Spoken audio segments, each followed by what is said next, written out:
Hi mga mare! Welcome to my first mini vlog! Pero bago ang lahat, 11 AM na ng umaga niyan at pupunta kami ni Papa Erap sa Karkar para kunin yung printer na binili ko online.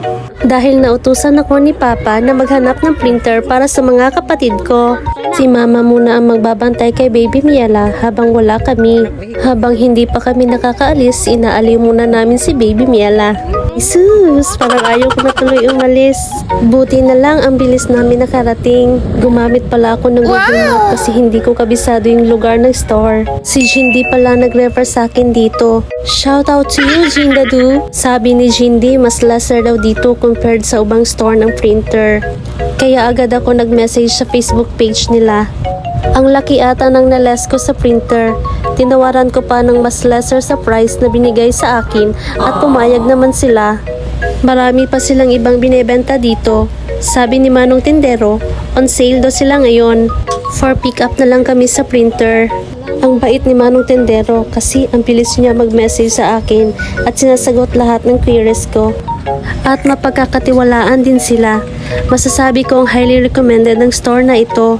Sabi ni Papa Erap, mag-ingat daw ako, baka kasi mahulog ako sa hagdan.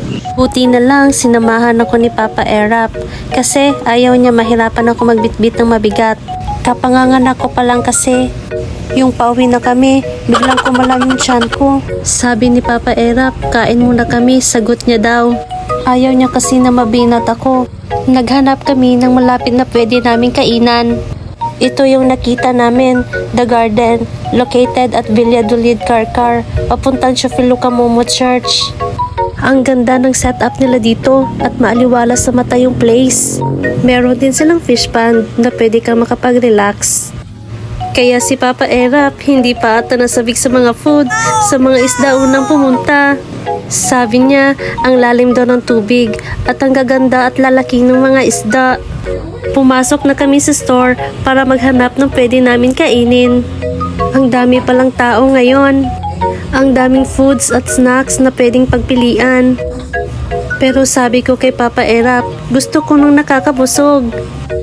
Kaya searching for now ang peg. Nang makita namin ito, parang nag-crave kami sa Korean noodles. Si Papa Erap na lang pinapili ko kasi siya lang may alam kung saan dyan ang masarap. Ito rin yung ibang food na ino-offer nila. Hinahanda na ni Aling Tindera yung in-order namin. Ang bilis lang nang na-serve ng mga in-order namin. Unang tingin pa lang nito, nakakagutom na.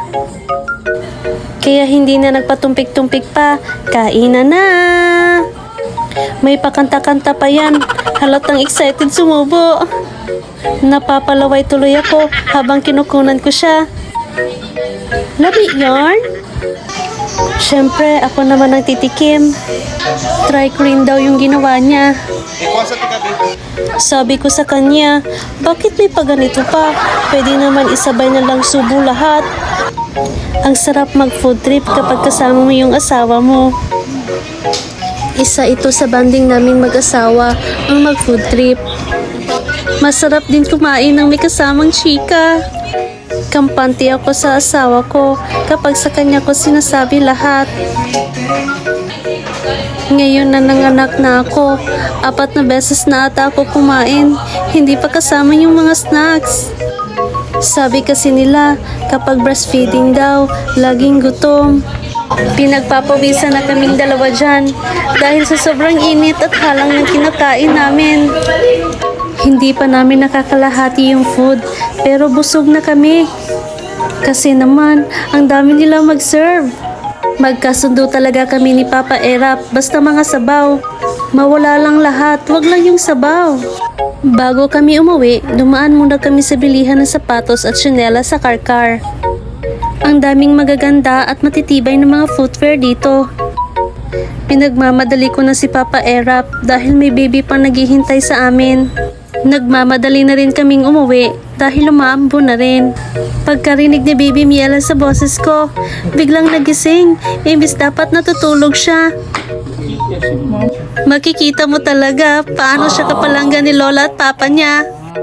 So paano mga kamare, thank you for watching. See you on our next vlog.